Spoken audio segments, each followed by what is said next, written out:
अस्सलाम वालेकुम, मेरा नाम है हेमा ज़ीशान और आज हम लोग बात करेंगे bringing up children in a joint family system. हम लोग का जैसा माहौल है, हम लोग का कल्चर है कि हम लोग ज़्यादातर majority in Pakistan we live in joint family system. It is a very strong जिसको मैं कहती हूँ वैल्यू सिस्टम, कि जब बच्चे एक जॉइंट फैमिली सिस्टम में बड़े हो रहे होते हैं और हर चीज़ के प्रॉज एंड कॉन्स होते हैं, तो इसमें भी कुछ पॉजिटिव्स और कुछ नेगेटिव्स हैं। तो आज उसके ऊपर हम लोग बात करेंगे। मैंने कुछ अपनी फैमिलीज़ में, कुछ बाहर, कुछ स्कूल में बच्चों की कुछ कुछ चीज़ें ऐसी नोट की और फिर जब पेरेंट्स से उस मौजू के ऊपर बात हुई तो आई फाउंड के बच्चे जो हैं वो दे आर वेरी इंटेलिजेंट। वो अपना मतलब देखते हैं कि कहाँ से उनको ज़्यादा वो मिल रहा है तो उस तरफ वो बहुत जल्दी डाइवर्ट हो जाते हैं, चाहे वो दादा दादी हों, चाहे वो पेरेंट्स हों। तो वो अपना मतलब देखते हैं कि उनका मतलब कहाँ से निकल रहा है। Now you have to be smart as a parent कि how to deal with that situation. आपके बच्चे हैं, आपको उन्हें ग्रूम करना है, आपको उनकी परवरिश करनी है, बिकॉज़ आगे जाकर जब वो बच्चे बड़े हो जाएंगे, उनकी एक पर्सनैलिटी डेवलप हो जाएगी, तो सवाल आप ही से किया जाएगा कि आपने कैसी इनकी तरबियत की। अगर तो वो अच्छे होंगे तो कुछ पॉइंट्स शायद आपको मिल जाएं, बट अगर वो किसी गलत काम में पड़ गए या बदतमीज़ होंगे या कुछ आपकी बात सुनने के आदी नहीं होंगे, तो वो सारी की सारी जिम्मेदारी आप पर आ जाएगी कि आपने परवरिश सही नहीं की। उस वक्त कोई ये नहीं कहेगा आके आपसे कि हाँ ये चीज़ मैंने उस वक्त गलत की थी, इस वक्त मुझे तुम्हारा सपोर्ट करना चाहिए था, या जिस वक्त तुमने मुझे मना किया था उस वक्त मुझे भी थोड़ा स्ट्रिक्ट होना चाहिए था।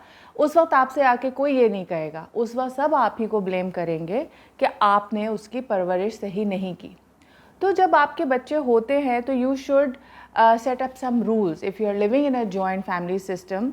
वहाँ पर आपको अपने बच्चों के साथ एक बिल्कुल शुरू स्टेज से, जब वो छोटे होते हैं, जब वो समझना, उनकी बातें समझ में आने लगती हैं, जैसे कि मैंने आपको पहली वीडियोज़ में भी बताया कि कोई चीज़ बच्चा छू रहा है तो आप उसको पहले दिन ही जाके हाथ पे टैप करके नो कहेंगी तो वो समझ जाएगा।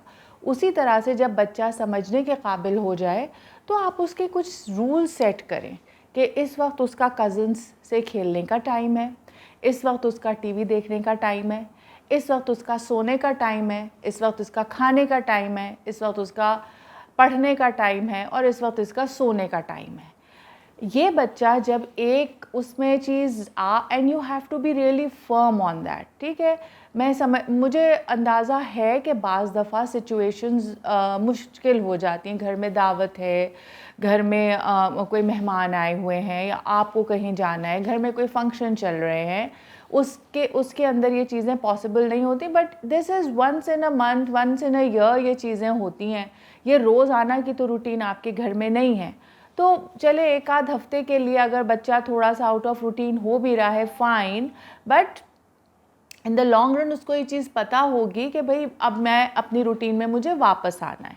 और इसके लिए बात वही है कि मदर्स को ही ज़्यादा थोड़ा सा एफ़र्ट करना पड़ता है। और मैंने ये चीज़ बड़ी देखी है कि एक चीज़ को अम्मा मना कर रही हैं तो ग्रैंड पेरेंट्स या आपस में और कोई लोग जो रहते हैं साथ, वो अरे अरे करने दो ना, अरे खेलने दो ना, अच्छा अभी थोड़ी देर बैठा रहने दो, सो जाएगा, खा लेगा, पढ़ लेगा, अभी रहने दो। ये चीज़ें आप चलें उस वक्त आप एक आर्ग्यूमेंट में ना पड़ें, उस वक्त आप उनको ना बताएं, बट लेटर ऑन थोड़ा सा जब आप अच्छे माहौल में बैठे हुए हो तो आप उनको बताएं कि देखें, मैं चाहती हूँ कि मेरा बच्चा और हमारे बच्चे जो हैं वो एक अच्छे इंसान की तरह बड़े हों, लेकिन और उसमें मुझे आप लोगों के सपोर्ट की ज़रूरत है। जिस वक्त मैं उनसे कह रही हूँ कि प्लीज़ अभी सो जाओ या अभी खाना खाने का टाइम है, अभी पढ़ने का टाइम है, तो उनको प्लीज़ उस वक्त आप रोका मत कीजिए। उस वक्त आपको मेरा साथ देना है। ठीक है, आप मुझे बाद में बता दें कि बच्चों पे इतनी सख्ती ना हो या जो कुछ भी, बट ऑन दैट स्पॉट उस वक्त मुझे नेगेट ना करें, क्योंकि इससे ये होता है कि फिर माँ जो मदर्स होती हैं वो विलन ऑफ द पीस बन जाती हैं कि बाकी तो पूरी फैमिली बच्चों को बड़े लाड प्यार उठा रही है कि हाँ हाँ बेटा आओ टीवी देख लो, हाँ हाँ चलो आओ जंक फूड खा लो, अरे इस वक्त चिप्स खाने का टाइम नहीं लेकिन खा लो तुम, चलो कोई बात नहीं। अब खाना खाने से एन थोड़ी देर पहले वो बच्चा चिप्स खा लेगा या वो एक बार ऑफ चॉकलेट खा लेगा या वो भर के माइलो पी लेगा, तो उसकी एपेटाइट मर जाएगी और वो फिर खाना नहीं खा सकेगा। इस तरह से बच्चों की ईटिंग हैबिट्स, जो खाने का एक स्केड्यूल होता है, वो डिस्टर्ब हो जाता है। तो you have to make sure लड़ाई झगड़े से, बहस मुबाहिसे से हर दफ़ा काम नहीं वो होते। आपको अपने बच्चे को समझाना है, आपको अपने बच्चे को अपनी तरह से पालना है। आपका कमरा है, आपका कोई एरिया आपको दिया हुआ है जहाँ पे भी आप रह रही हैं। जब आप बच्चे को सुलाते वक्त, जिस वक्त वो लेटा हुआ हो, रिलैक्स कर रहा हो, उस वक्त आप प्यार से उसको समझाएं कि बेटा उस वक्त जो आपने उस वक्त वहाँ पे ज़िद की थी दादी के सामने या नानी के सामने, वो गलत बात थी। आइंदा से आप इस तरह मत कीजिएगा वरना मैं बहुत नाराज़ हो जाऊँगी आपसे, और आप अगर मेरी बात सुनेंगे तो आपको ये रिवॉर्ड मिलेगा, चाहे वो एक छोटी सी चॉकलेट हो, चाहे वो छोटी सी कोई आउटिंग हो, कोई उसको एक इंसेंटिव दे ताकि उस बच्चे को उस वक्त प्यार से वो बात समझ आए। ये नहीं कि सबके सामने आप हाथ से घसीट के लेके जा रही हैं, अगले कमरे में ले जाके उसकी ठुकाई अच्छी लगा रही हैं। मैं इस चीज़ के ख़िलाफ़ हूँ, ये चीज़ नहीं होनी चाहिए। सब्र तहम्मुल के साथ ये चीज़ें हमें एक बच्चों की पर्सनालिटी में डेवलप करनी होती हैं। बाज़ दफ़ा आप फ्रस्ट्रेटेड होते हैं, I know mothers, young mothers होती हैं, उनके ऊपर बहुत प्रेशर्स होते हैं, अपनी फ्रस्ट्रेशन बच्चों पर भी निकाल देती हैं, आई नो। लेकिन थोड़ा सा अगर उस वक्त को समझदारी से आप वो कर जाएँ, ज़ब्त कर जाएँ, बर्दाश्त कर जाएँ, तो ये आपके हक़ में और आपके बच्चे के हक़ में बहुत अच्छा होगा। इस चीज़ में मैं अपनी एक मिसाल आपको दूँगी कि जब मेरे बच्चे छोटे थे, मेरी mother in law, father in law, हम लोग साथ रहते थे। तो my mother in law was a very wise woman. वो हम अपने ग्रैंड चिल्ड्रन को बहुत प्यार करती थी, बहुत ज़्यादा चाहती थी। लेकिन आज तक मतलब उन्होंने कभी, जिस वक्त, because I was a very strict mother, मैं डिसिप्लिन के मामले में तो बहुत ज़्यादा हिटलर थी, और अभी तक मेरे बच्चे वो चीज़ याद करते हैं। लेकिन ये कि नाउ दे आर थैंकफुल कि उन चीज़ों में मैंने उनको डिसिप्लिन कर दिया और राइट एंड रॉन्ग का उनको पता है। लेकिन जिस वक्त मैं उनको डिसिप्लिन कर रही होती थी, मेरी मदर इन लॉ को बुरा लग रहा होता था, लेकिन वो उस वक्त कुछ नहीं कहती थी। उस वक्त कभी उन्होंने अपने पोते या पोती को वो बचाया नहीं या मुझे नहीं डांटा या कुछ।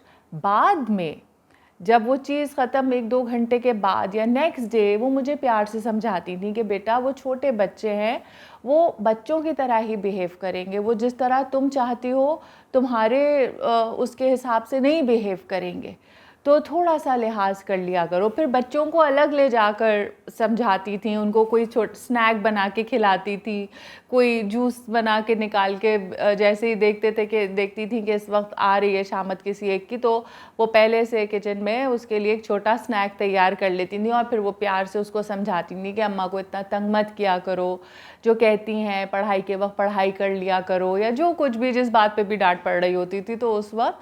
तो I have really learn this lesson from my mother in law कि उन्होंने अगर मेरी एक इज़्ज़त मेरे बच्चों के सामने बरकरार रखी है तो उसमें उनका बहुत बड़ा हाथ है कि उन्होंने कभी भी उस चीज़ में इंटरफियर नहीं किया। मेरे और जो मेरे बच्चों के बीच में जो कॉन्फ्लिक्ट होता था उस वक्त फ़ौरन वो नहीं बात करती थी, बाद में प्यार से अलग से बच्चों को भी समझाती थी, प्यार से मुझे भी समझाती थी। और ऑफ कोर्स उनका एक एक्सपीरियंस था, उनका एक एज थी, और उस चीज़ को मैं रिस्पेक्ट करती हूँ कि वाकई में उन्होंने जिस तरह से मुझे समझाया, I will be doing the same thing. यही चीज़ मैं यंग मदर्स से बात करूँगी। कुछ अरसे पहले मेरी कुछ यंग मदर्स से मुलाकात हुई जिन्होंने ज़िक्र किया इस चीज़ का, तो आई थॉट कि I should talk on this issue कि ग्रैंड पेरेंट्स बहुत मैं कहती हूँ दे आर ब्लेसिंग। जिस घर में ग्रैंड पेरेंट्स हैं वो घर, मैं कहती हूँ, बच्चों के लिए एक बहुत बड़ा इंस्टीट्यूशन है। वो ग्रैंड पेरेंट्स बच्चों को बहुत अच्छी तरह से ग्रूम कर सकते हैं। My father in law used to guide my children on the dining table कि किस तरह खाना है, किस हाथ में फ़ोर्क पकड़ना है, किस हाथ में स्पून पकड़ना है, मुंह बंद करके खाना है, छोटे बाइट्स लेने हैं। और फिर उनसे बच्चों की डिस्कशंस होती थी, हिस्ट्री के बारे में वो बात करते थे, अपनी एक्सपीरियंसेस के बारे में उनको बताते थे, पाकिस्तान कैसे बना, कितनी मुश्किलात हुई, क्या हुआ। ये सारी चीज़ें बच्चों से इस तरह से अगर आप लोग एक बॉन्ड डेवलप करेंगे तो बच्चे एक वैल्यूज़ जो होती हैं ख़ानदान की कि किसको कितना रिस्पेक्ट देनी है, बड़े आए हैं तो आपको खड़े होना है, बड़ों के मौजूदगी में आपको बीच में इंटरप्ट नहीं करना है। तो ये एक ब्लेसिंग है। आप मतलब पेरेंट्स को कहीं जाना है तो there are grandfather and there is grandfather and grandmother के चलें, अगर आपके यहाँ हेल्प है तो there is somebody to look over. और आप अगर वो आराम से रख सकते हैं, इतने वो हैं, मतलब मोबाइल हैं या इतनी उनमें जान है कि वो आपके बच्चों को देख लें, तो आप उनके ऊपर भी छोड़ के जा सकते हैं। तो there are many positive things also, but sometimes mothers जो हैं वो थोड़ी हेल्पलेस हो जाती हैं कि जहाँ पे एक बहुत बड़ा सा जॉइंट फैमिली सिस्टम है, उसमें बहुत से लोग आपकी बच्चों के उसमें अपब्रिंगिंग में इंटरफियर कर रहे हैं। दूसरा एक मैं ये कहूँगी कि जैसे आपके हस्बैंड के भाई हैं और उनकी वाइफ्स हैं और उनके पालने का तरीक़ा आपसे मुख्तलिफ है। ज़ाहिर है हर एक का एक स्टाइल होता है, हर एक अपने घर के ज़्यादातर जो जिस तरह से आपकी तरबियत हुई होती है, हर एक इंसान उसी हिसाब से अपने बच्चों को पालता है। तो उस कॉन्फ्लिक्ट में ना पड़ें। मैं एक ये भी चीज़ कहूँगी कि जब कज़न्स बच्चे आपस में लड़ रहे हो ना, तो उस वक्त आप मत कूदें बीच में कि उसको आप दूसरे के बच्चे को डांट रहे हैं या अपने बच्चे को लेके जा रही हैं। Let them solve the issue themselves, क्योंकि 1 घंटे के बाद वो बच्चे फिर से उसी तरह से खेल रहे होंगे। आप तो ले जाएंगी हाथ पकड़ के वहाँ से दूसरों के सामने से और एक सीन क्रिएट करके, और हो सकता है वो बच्चा जाके अपनी मदर को कहे कि मुझे उन्होंने इस तरह से डांट दिया या मुझे पनिश कर दिया है। वो उनका भी दिल ख़राब होगा, आपका भी दिल ख़राब होगा। Let them solve the issue themselves, और उसके बाद अपने बच्चे को आप समझाएं कि बेटा दिस इज़ रॉन्ग, ये आप ठीक है। अगर वो इस तरह से कर रहा था, आप साइड में हो जाते, आप कहते कि मुझे नहीं खेलना, अभी मैं सोने जा रहा हूँ, अभी मैं फ़लानी चीज़ करने जा रहा हूँ, तो आप उस वक्त उस बच्चे से डिसंगेज हो जाएं।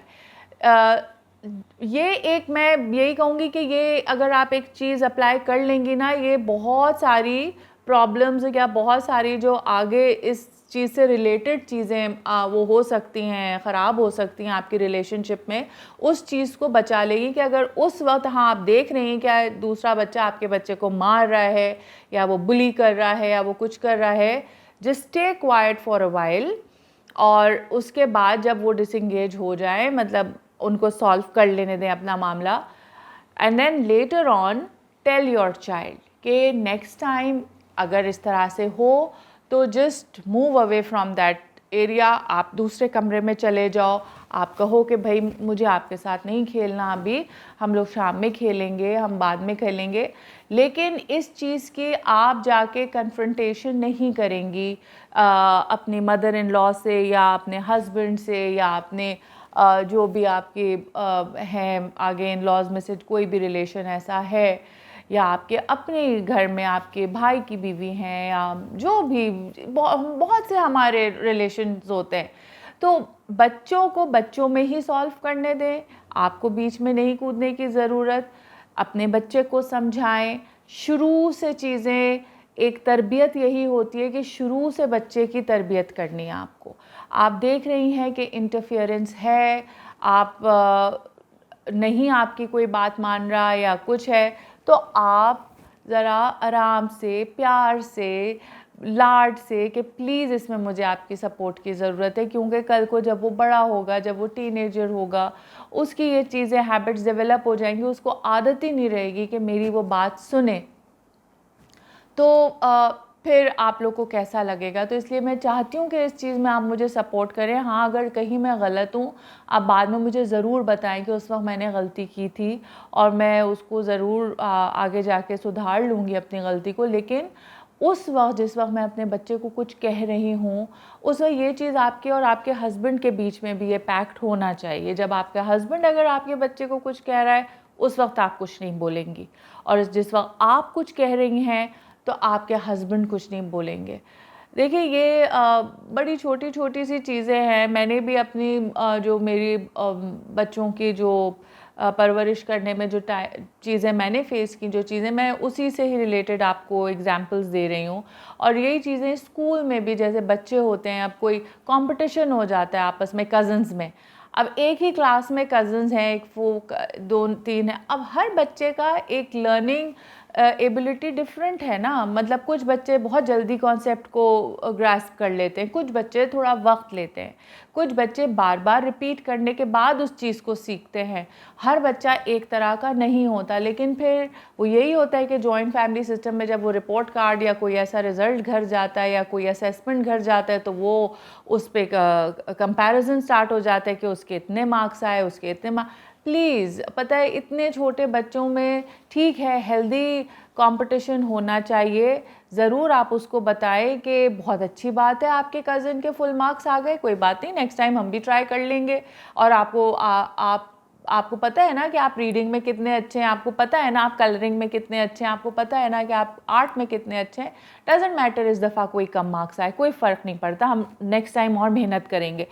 इस तरह से अपने बच्चे को मोटिवेट करें, बजाय इसके कि देखो तुम्हारे तो कज़न के 10 आउट ऑफ 10 मार्क्स आ गए और तुम्हारे 8 आउट ऑफ 10 आए हैं, 2 मार्क्स क्यों कटे तुम्हारे, या 1 मार्क क्यों कटा। प्लीज़ इस प्रेशर में, इस एक नेगेटिव उसमें ना कंपटीशन में मत डालें बच्चे को कि वो अपने उस कज़न से ही नफ़रत करने लगे इतनी यंग एज से। आप एक हेल्दी कंपटीशन अपने बच्चों के अंदर रखें कि उस बच्चे से इंस्पायर हो। आप उसे जाके आप कहें कि ठीक है, नेक्स्ट टाइम आप अपने उस कज़न से हेल्प ले लेना मैथ्स में। अगर आपको मैथ्स में प्रॉब्लम है, आप उससे मैथ्स में पूछ लेना। अगर आपको इंग्लिश में प्रॉब्लम है तो आप उससे पूछ लेना, मैं भी आपको गाइड करूँगी। या अगर आपकी खाला या चची या ममानी जो भी हैं, वो अगर उस बच्चे को पढ़ाती हैं, तो आप उनसे आप प्यार से कहें कि प्लीज़ मेरे बच्चे को भी, तुम मैथ्स में, तुम्हारा बच्चा मैथ्स में बहुत अच्छा है, तुम मेरे बच्चे को भी गाइड कर दो मैथ्स में थोड़ा, तो उसके लिए बेहतर हो जाएगा। इन चीज़ों को अच्छे एक हेल्दी वे में आप लोग वो सॉल्व कर लिया करें, क्योंकि हमारे यहाँ हर तरफ एक नेगेटिविटी का माहौल है, हर तरफ। आप टीवी उठा लें, आप ड्रामाज उठा लें, मतलब उसमें एक दूसरे के दुश्मन बनने के नए नए तरीक़े आप लोग को सिखा दिए जाएंगे। छोटे बच्चे बैठ के वो सब कुछ भी देख रहे हैं। एक ये भी रूल होना चाहिए कि जो बड़ों के जो ड्रामेज़ होते हैं, children should not watch them. क्योंकि मैंने अपने क्लास में बच्चों में ये चीज़ देखी कि वो ड्रामा डिस्कस कर रही हैं या स्टार प्लस के कोई ड्रामे डिस्कस कर रही हैं या उनके कैरेक्टर्स के नाम लेके, तो मैं तो वहीं स्नप करती थी बच्चों को कि you are not suppose to watch these things, they are not for kids, they are adult programmes. और मदर्स को भी फिर ये चीज़ मैं वो करती थी, थोड़ा सा अपने ऊपर जबर करना होता है। अब तो खैर आप उसको बाद में जब बच्चे सो जाएं तो आप उसका वो उसको देख सकते हैं, रिपीट उसमें देख सकते हैं, यूट्यूब पे देख सकते हैं। तो देर आर मैनी वेज़। ये सब चीज़ें अर्ली ईयर्स में बहुत ज़रूरी हैं। बच्चों के ऊपर थोड़ी रिस्ट्रिक्शंस, थोड़ा समझाना, एक मदर एंड चाइल्ड का जो बॉन्ड है, that is the most important thing. कि आपके बच्चे के लिए आपसे ज़्यादा इम्पॉर्टेंट चीज़ दुनिया में कोई नहीं होनी चाहिए कि जो अम्मा ने कह दिया वो आपके भले के लिए कहा है, वो आपको नुकसान नहीं पहुंचाएगा। And mothers should also be positive when they are teaching their children. I hope आज का प्रोग्राम आपको अच्छा लगा होगा। इंशाल्लाह ताला नेक्स्ट टाइम किसी और इंटरेस्टिंग टॉपिक के साथ मैं हाज़िर होंगी। और अगर आप लोग चाहते हैं कि मैं किसी टॉपिक पे आप लोग से बात करूं, so please do mention in my comments, I will surely come up with that topic. So see you इंशाल्लाह। अल्लाह हाफिज़।